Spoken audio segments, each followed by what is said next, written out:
that really the type of video games you want your kids to be playing? On April 20th, 1999, Eric Harris and Dylan Claiborne launched an assault on Columbian High School in Littleton, Colorado, murdering 13 and wounding 23 before turning the guns on themselves. Although nothing is for certain as to why these boys did what they did, we do know that the Harris and Claiborne both enjoyed playing the bloody shoot-'em-up game Doom, a game licensed by the U.S. military to train soldiers to effectively kill. The Simon Wessner Center, which tracks internet hate groups, found and archived a copy of Harris's website with a version of Doom. He had customized it so that there were two shooters, each with extra weapons and unlimited ammunition, and the other people in the game could not fight back. Now that is just one example of what happens these days as kids get a hold of video games that are not appropriate for their age. Hi, I'm Jacqueline Morris, and I'm here to persuade you on to have parents just watch a little bit more closely on what type of video games they're playing. If more parents monitor their children's video game activities, we can possibly reduce the amount of crime in our country. I personally have babysat for several children that have reenacted violent video games, all the way from wrestling moves, which did kill a girl once in Florida, all the way to shoot-'em-up games as we just seen on this video game. Our society has an extreme high rate of teen violence that can be solved with more parental control over video games. The benefits of having our parents monitor children's video games usage is that the crime rate will decrease. This next point will be of special interest to all of our parents.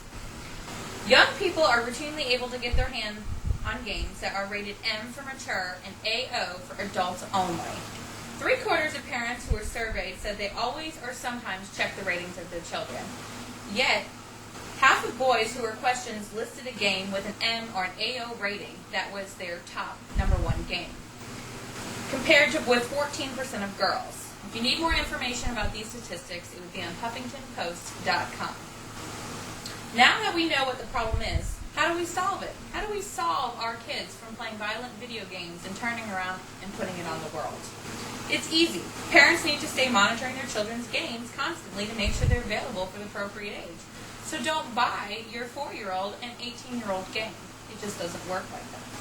If more parents monitor their children's video games, then our crime rate for young teens may be reduced. If we have our children play more educational video games, it will help our children learn instead of learning how to kill somebody. Also, parents should have children play more active video games so they get exercise instead of sitting in front of the television all day long playing these horrific, tragic games. If you need more information on that, it would be parentzone.com.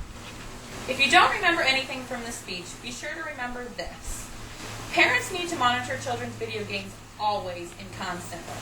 They need to be more carefully, but by just doing this one action, we can change the way children behave from more violent to more active and creative thinking. If we had a learning game that all these children were so addicted to like they are their violent games, I don't think we would have near the problem that we do today. We would be learning faster, we would be more active people instead of sitting on the couch eating potato chips and playing violent games.